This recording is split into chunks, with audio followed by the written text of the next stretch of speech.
Hi, everybody. Welcome back. Thank you for being here and spending your time with me. Today, I'm finally going to take some time and answer some questions, and in doing so, tackle a few random, or at least one random subject. A question I received a number of times over the last few years is why I don't talk about Princess Charlene of Monaco, seeing that she was born and raised here in South Africa.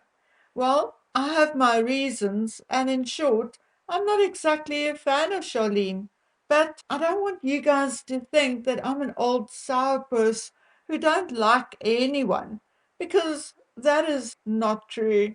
There are many celebrities and royals whom I really, really like. I'm a huge fan of Catherine, Sophie, Anne, Crown Princess Mary of Denmark, and I also like Crown Princess Victoria of Sweden. And I really have nothing against their husbands either.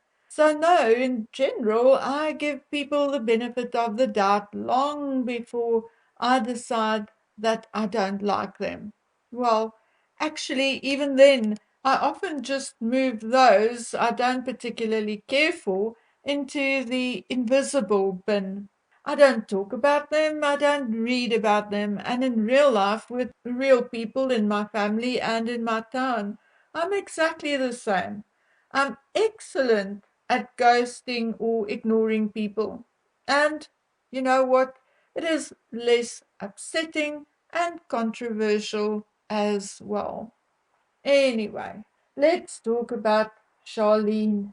Well, shortly, Charlene was born in Rhodesia, now Zimbabwe, in January 1978, and their family moved to South Africa when she was about 11 years old. She began her swimming career in 1996 and represented South Africa in the Olympics in Sydney in 2000. She met Prince Albert in the same year at a swimming competition in Monte Carlo. She retired from swimming, well, professional swimming, in 2007. The couple married in 2011, and on the 10th of December 2014, she gave birth to twins, a boy and a girl named Jacques and Gabriella. This is basically Charlene in a nutshell. Now, I'm going to be honest. In my bid to gather some information, get an impression or an opinion, etc., on Charlene, in order to make a proper, say, 30-minute video about her, I spoke to and emailed a few people. Now, I'd rather not say who, but basically just people who had dealt with her on a professional basis. And except for one who did not reply at all, and one who had a slightly different answer, but it boiled down to the same thing, two said when they had dealings with her, she was quite pleasant. Now, how do you make a video out of quite pleasant? I prodded the one person a little and asked whether they would say she appeared more snobbish or elitist, or was she down to earth? And you know what this person replied? She said she really can't say either way. She was just pleasant, spoke when spoken to, smiled when it was called for, and only looked slightly more animated when dealing with the children. And you see, that was basically my impression of Charlene as well. Nothing remarkable about Charlene. And sorry to say this, but I think that includes her personality, in my opinion. Even looking at her swimming career, I found that she was good, but never great. She won medals in local competitions, but in international competitions, she was mostly only part of the relay team, with a few exceptions, like finishing sixth in the 2002 FINA World Championships in 200-meter breaststroke. Charlene also does not have a great or wonderful education. As a matter of fact, when she was invited to join the tax swimming club at the High Performance Center of the University of Pretoria, she accepted and left her Durban based team. However, although the club sponsored her by providing her with access to their swimming pools, free coaching, accommodation, and gymnasium access, she never enrolled for classes. Now, Charlene is involved in a number of charities and foundations, many of which right here in South Africa. I don't know whether she still is, but at one point she was the global ambassador for the Special Olympics. At some point, she was also co-patron of Giving Organisations Trust, a group of South African charities working with AIDS, underprivileged children, and the environment. And sorry, I may have heard about the individual charities, but I've not heard of the Giving Organisations Trust before. She is patron of the South African Red Cross Society. Now, obviously, she's also involved in a number of charities in Monaco. I'm not going to list them all. Charlene has two brothers, one of whom lives in Monaco and the other in Benoni near Johannesburg.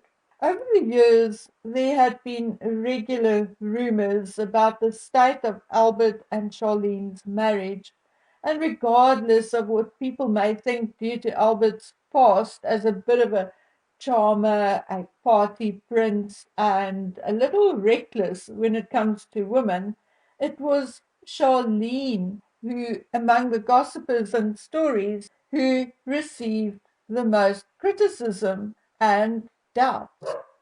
From what I'm told, Prince Albert is very dutiful when it comes to his marriage, obviously his wife and children.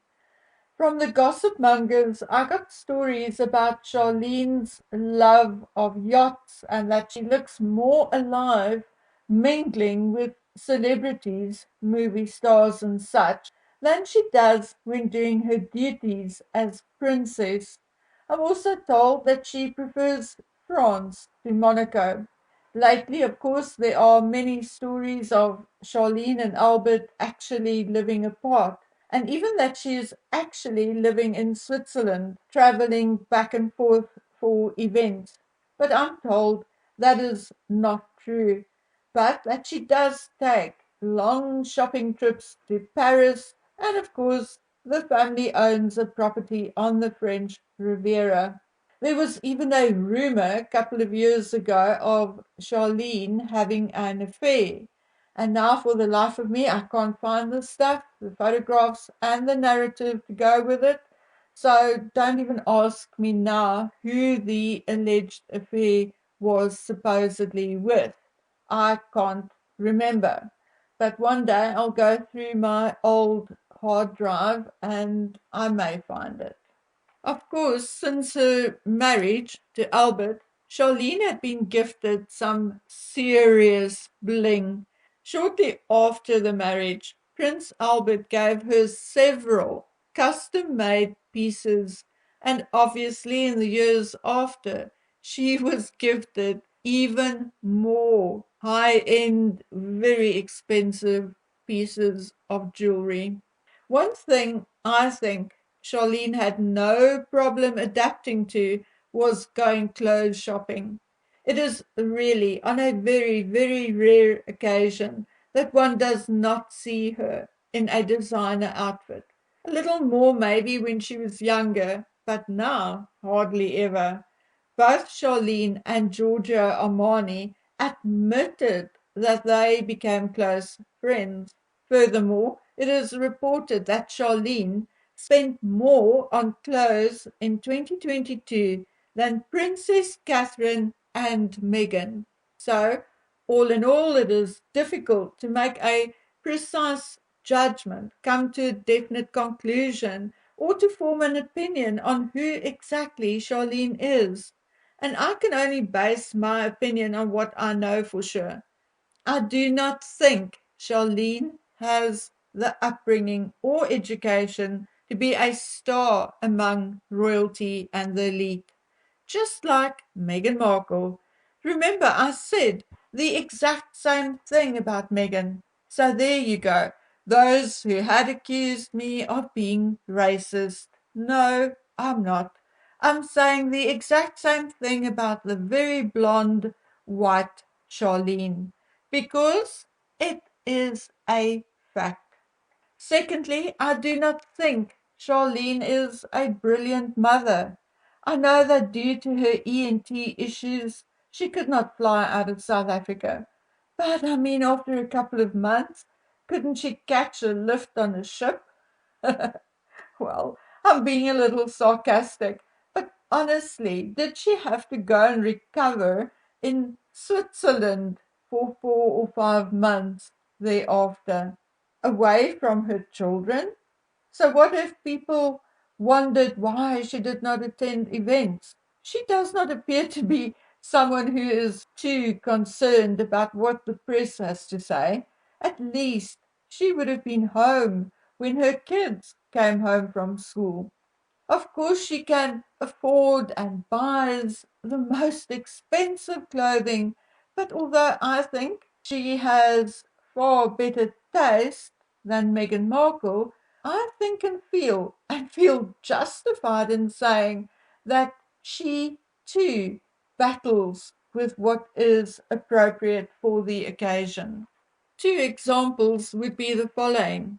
In my opinion, the light blue ensemble, the wide trousers and one-shouldered top she wore to the reception at Buckingham Palace on the eve of Charles's coronation was indeed inappropriate, not suitable for the weather, and did not suit her either. It made her shoulders look wider and her bust broader. One of the other outfits, which made me look twice and just shake my head, was the dress she wore to the Monaco Grand Prix. A, well, the newspapers are saying it's a black dress, but to me it looks dark blue, almost navy. But this long sleeveless dress with rainbow stripes. Some are saying she was showing support and solidarity with the LGBTQ movement by wearing that particular dress. Well, if so, then why at the Grand Prix where a pantsuit would have been more appropriate, or then at least a shorter dress? You see, I don't care what message she was trying to send or whether she was trying to send a message at all. That was the most unflattering dress I have seen on anyone in a long time, and that includes Meghan Markle. It has no waist, makes her shoulders look ginormous. It is just an awful dress, at least on Charlene of Monaco. I also got a lot of criticism of my opinion on her short hairstyle that she's sporting lately. And of course, anyone can wear their hair whichever way they want. But Charlene has broad swimmer's shoulders and a very fine face with no larger proportions or prominent features to detract from the wider shoulders.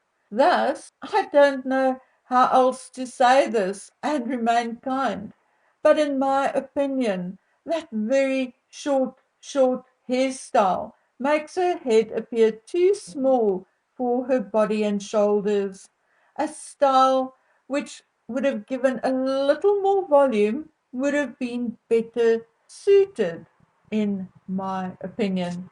So, my dears, there you have it. That is my opinion of Charlene. Nothing too flattering and nothing too hurtful or damaging. I'm really very lackluster or disinterested in her. And if and when something catches my attention regarding her, I would say my opinion would be 60 to 70% negative. At least, my dears, Megan still wears the crown for being the biggest pain in the butt. Okay, now that is it from me for today. Please take good care of yourselves until we meet again on the next one. Bye.